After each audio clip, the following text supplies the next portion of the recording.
Hey everyone, welcome to my new video tutorial. I'm May Park and today I'm going to show you how to create a one-layer watercolor card using floral stems and watercolor 36 pen set from Altenew. If you're not good at watercoloring, make sure to keep watching this video until the end as I'll be sharing my watercolor mistakes and how I'm proceeding with my card when I'm not happy with the results. As usual, I'll show you my craft desk after my project is done. So let's get started. Last month, my friend Jennifer McGuire shared a picture of her vinca flowers in a pot on her Instagram story. I loved everything in the photo. So I asked her to send me the photos so I can use it as my inspiration. I thought it would be great to create a watercolor card using a similar color combination and composition of flowers and leaves from the photo. I began by searching for my craft room to find floral stems that would work for my card design. When it comes to choosing images from different stem sets, it's important to choose the stems that have a similar design style or similar thickness of the outline images. So I decided to use some of my all-time favorite Altenew floral stem sets, Adore You, Build a Flower Coral Charm, and Beautiful Day. I already tested out the placement of each image by stamping the images on an A2 size print paper as part of the sketching process. That way, I'll know which image I should stamp first to place it in the foreground. Today, I'm going to use my favorite watercolor paper, which is Artist Cold Press 140 pound. Since it has a textured side, you have more control over water as the water stays longer on the surface compared to hot press watercolor paper. If you like bleeding or ballooning effect, you could use hot press watercolor paper, which has a more smooth surface. I already cut my watercolor paper larger than A2 size as I wanted to use the edge of my paper to tape down on my work surface later. I'm going to draw some guidelines around the A2 size scrap panel using a pencil so I know which areas will be my actual card. I'm going to use my original Misty stamping tool as I will need to stamp my images a couple of times at the same position to get a nice impression. I'll be using one of the base images from the Versatile Bases stamp set to create my own plant pot. I'm using the base stamp to guide placement of my main flower from the Adore You stamp set. Once I'm happy with the placement, I'm going to pick up the stamp with the Misty Door, ink up my stamp with Altenew Evening Gray ink and stamp it onto my panel. Then I'm going to stamp the same image on a post-it note to create a mask. I'm going to cut out the image on the post-it note with my scissors. I recommend you cut slightly inside of the stamping line. That way you can get more perfect stamping while masking the images. I'm going to layer my mask over the stamped image on my panel, covering the image entirely. Then I'm going to stamp my first leaf, positioning my stamp partially onto the mask. The reason why I stamped large-sized flower first is that I wanted to place my large flower in the foreground while having small flowers and leaves partially behind the large flower. Stamping the large image first also helps me arrange the placement of other images with balance. I'm going to continue stamping and masking until I finish creating my own floral arrangement. By the way, my post-it note has a full adhesive on the back, so I don't need any glue to place it on my panel. If you don't have a post-it note with a full adhesive, you can stamp your image on a print paper and use your temporary glue tape instead. Masking takes time, but once you removed all the masks, you can see the beauty of the masking technique. After my stamping is done, I'll be taping down my watercolor paper onto the Altenew watercolor palette using washi tape. This will help me rotate my panel easily without touching the panel while watercoloring. The reason I used the water-based Evening Gray ink for my stamping earlier is that I was going to color my images using the no-line watercolor technique with Altenew watercolor brush markers. But my watercoloring isn't working today for some reason. I've been very confident about my watercoloring skills as I created some great watercolor cards over the last few months, and I got lots of good feedback from people who follow my Instagram, blog, and YouTube channel. I don't know what's wrong with me today, but I didn't like anything about my watercoloring here on this panel.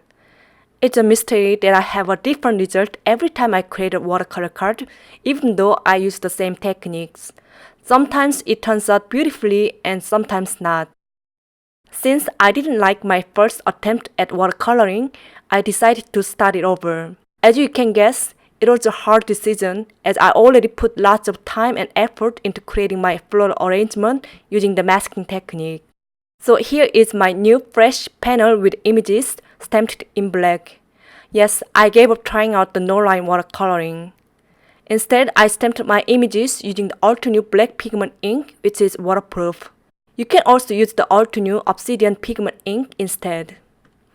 This time I'll be using Altenew 36 watercolor pen set. I'm going to start by prepping paints on my watercolor palette with my wet paintbrush inspired by colors from Jennifer's photo.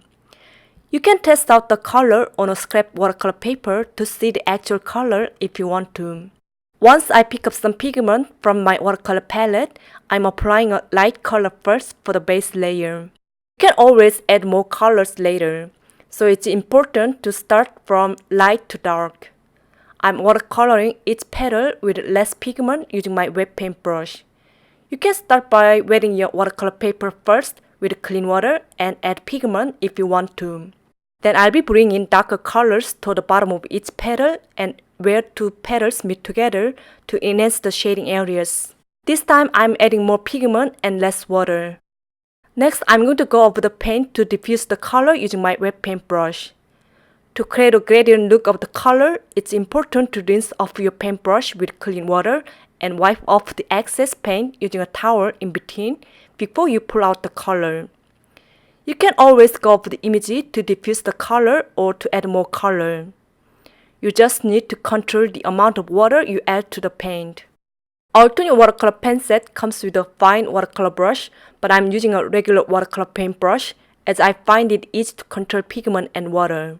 My go-to paintbrush size is number 3 as it's easy to add details while allowing me to cover the quite large areas as well. As long as you do watercoloring for your A2 size card project, I think number 3 or number 4 paintbrush should be good enough for painting images. You don't see them in my video, but I have 2 jars of clean water on my desk for rinsing off my paintbrush. As long as you rinse off your paintbrush separately for warm colors and cool colors, you won't need to change your water until you finish your watercoloring project. Once previous layers dried, I applied a thin coat of fresh lemon as the last layer on the entire flowers using a watercolor glazing technique. Now I'm going to turn on some music and speed up the videos so you can watch me color.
I was watching Friends on my iPad while watercoloring, and it took me about 1.5 hours to complete watercoloring my entire panel. I was going to finish my watercoloring here, but something was bothering me. My flowers seemed too plain without any depth. I felt like I could do more than this. So I decided to add some tiny dots on my flowers, leaves, and plant part to add extra dimension and depth to my images.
To finish off my watercoloring, I'm going to color my background using a watercolor wash technique to set my scene.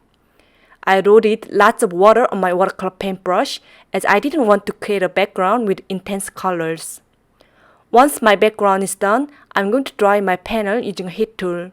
However, I recommend that you set your panel aside for about 10 minutes to let it air dry.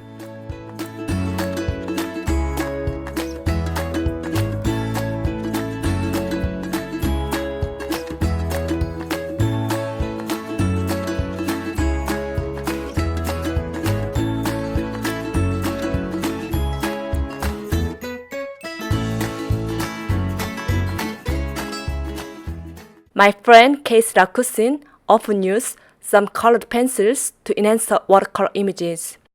So I wanted to give it a try myself, hoping to add some depth to my flowers and leaves. But this technique didn't work for me, so I gave up. But I'm glad I tried at least. I'm going to take off my watercolor paper from the watercolor palette and peel off the washi tape from the paper.